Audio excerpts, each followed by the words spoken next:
Hello, welcome back. I'm Wire Wizard. For this episode, I'm going to show you how to build this high-mobility electric plasma rover and show you a few tips on how to set up the sticky wheels for maximum traction. Now let's get on with the tutorial. First, we'll set up the base for the vehicle. I like this part for its weight and durability, but any block works as long as you stick to a 7x21 dimension. Now, to add some borders, pop an elbow piece pointing straight up on either end, and then surround the entire base with beams.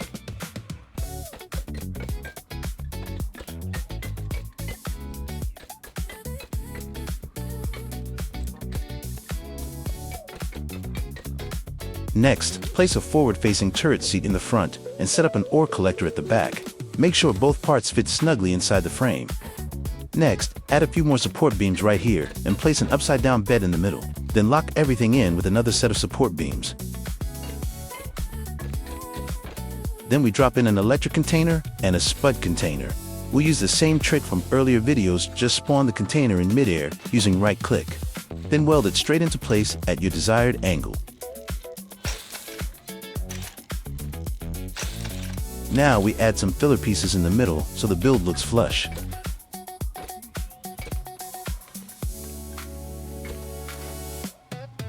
Then we add some more parts at the back to make a nice housing for our ore collector.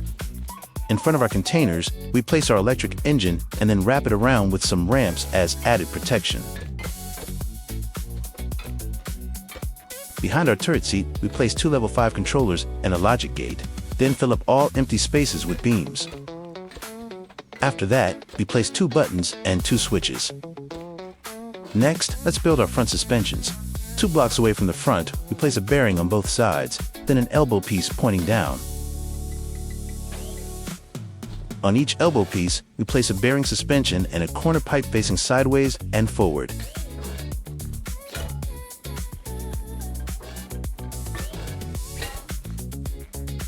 On each face of the corner pipe, we place bearings. We will use the forward bearings as a connection to make it a single axle suspension. From here, we place an elbow pipe going down, then attach another bearing on each side.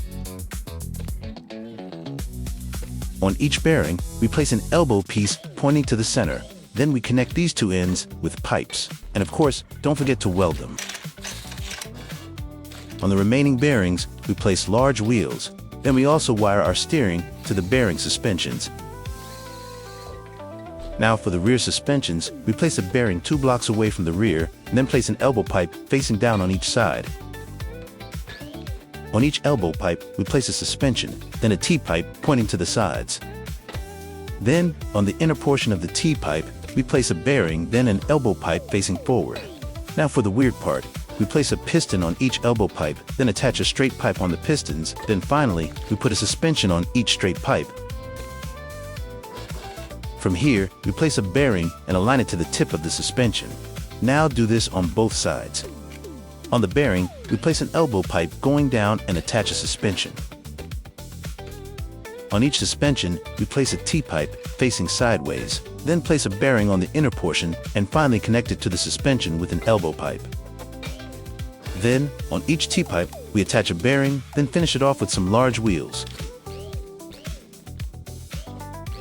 Now, listen up. We are going to wire the controller to all 6 suspension bearings. Take note that I start from the right side, then the left, then move to the rear suspensions.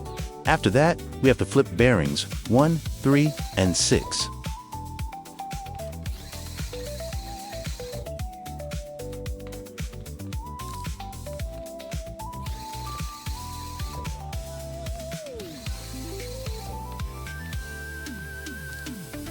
Then we also wire the controller to the 2 pistons of our rear suspensions.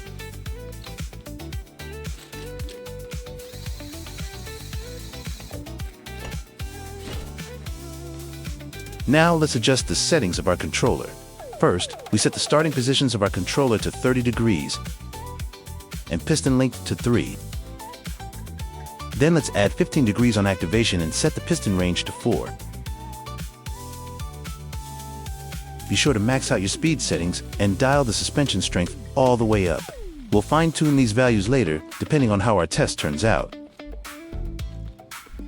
Next, wire this switch directly into the controller and then connect it to the driver's seat.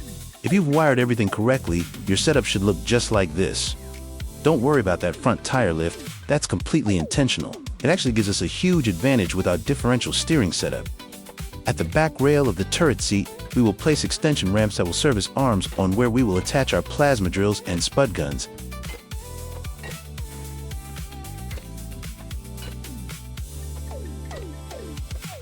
After placing the extension arms, we will widen the tip with elbow pipes so we can make a swivel mechanism for each arm.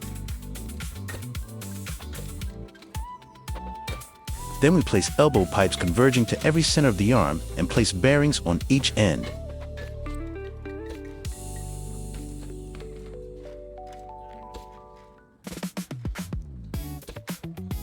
Now, we place a T-pipe to join the bearings. And we extend this swivel mechanism some more with another T-pipe. Now we can place our plasma drills, then make sure that red thing is oriented towards the seat so it looks cool on first person.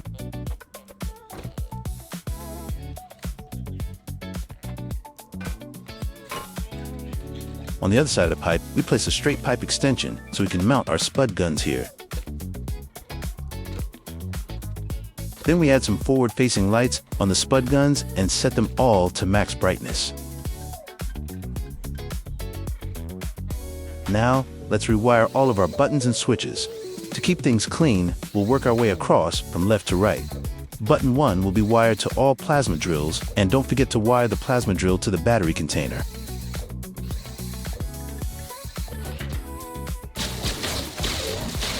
Button 2 will be wired to all spud guns, and don't forget to wire them also to the spud container. Now let's wire the controller to the swivel control of our attachment arms. For this demonstration, I'm only going to wire up a single bearing. Wiring the rest is completely optional, but just make sure all of those light blue arrows are pointing toward the driver's seat.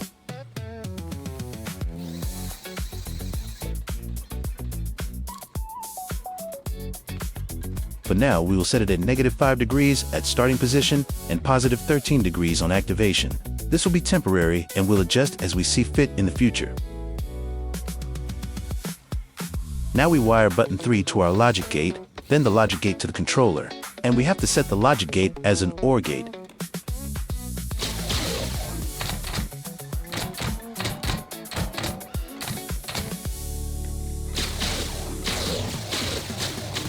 Next, we wire the driver's seat to the electric engine, and of course we wire that to our battery container.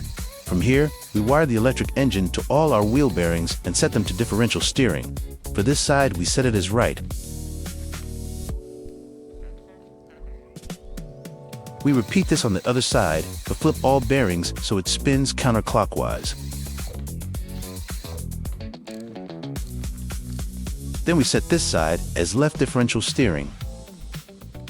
For the engine strength, we set it 3 notches down from the max. Now, let's do a preliminary test and adjust along the way. It has good mobility and can even climb rough terrain with no problems. Next, we'll add some extra parts around the frame to give the vehicle a bit more overall protection.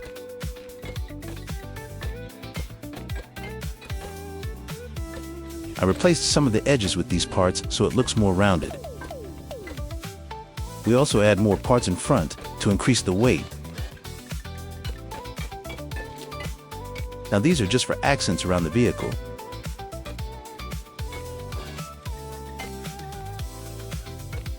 And of course, we color it black so it looks cool.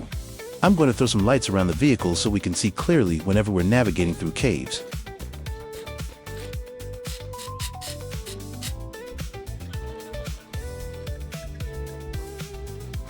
And let's add a large chest at the back, then hook it up to our button 1 so we can pick up items on the go.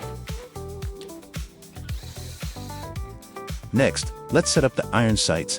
First, place the elbow pipes facing to the sides and place a bearing on each one. Then let's place ramps going up. And let's finalize with this base plate piece and red elbow pipes in the middle. Then we wire these bearings to the controller.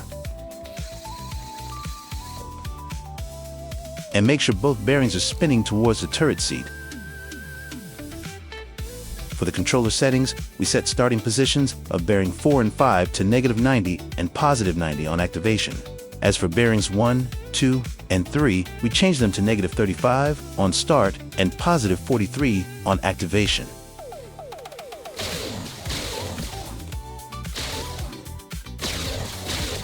Now, let's connect buttons 1 and 2 to this OR gate so the arms focus their aim whenever either button is pressed. Now, when setting up sticky wheels, keep in mind that going higher than the balanced setting requires a double bearing setup. Without it, your wheels won't spin at all. Let's go ahead and convert our rear wheels to use double bearings. First, we replace this T-pipe with a 4-way pipe. When replacing this, make sure that there is a bearing connected near the piston on the left. Then, extend out toward the back and side until you can loop around. Align everything cleanly and place 2 bearings on each side so we get that full double bearing setup. Now, when we place the wheel, both bearings connect to it simultaneously, giving us double the wheel torque. Now we just do this to all 4 rear wheels. Make sure again that there's a bearing on the inner portion near the piston.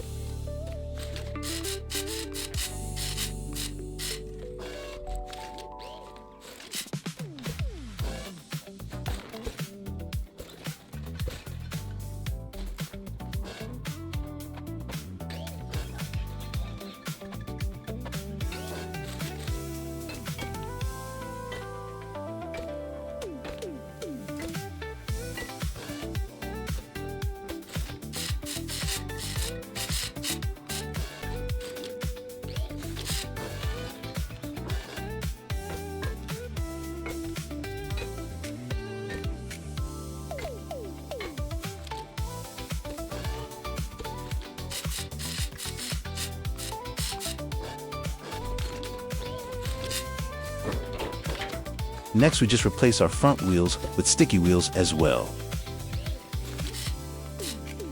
Now, let's wire all our wheels to our engine. Make sure that all right side wheels are turning clockwise and on right differential. On the other side, left side wheels must be counterclockwise and on left differential.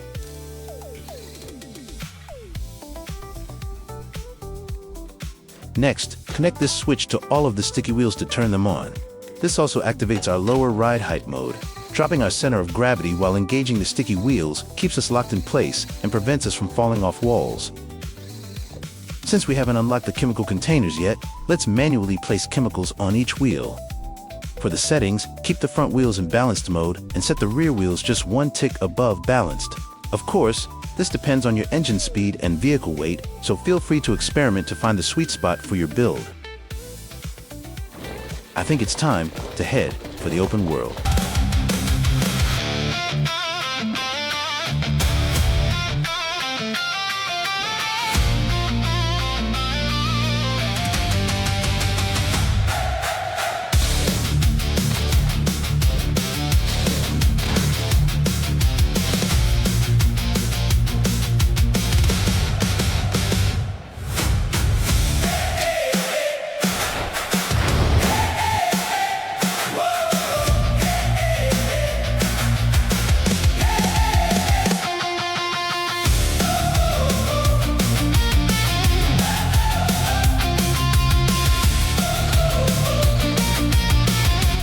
Anyways, I hope you guys enjoyed that. And of course, if you guys got some suggestions on what content you like, leave it in the comments section down below.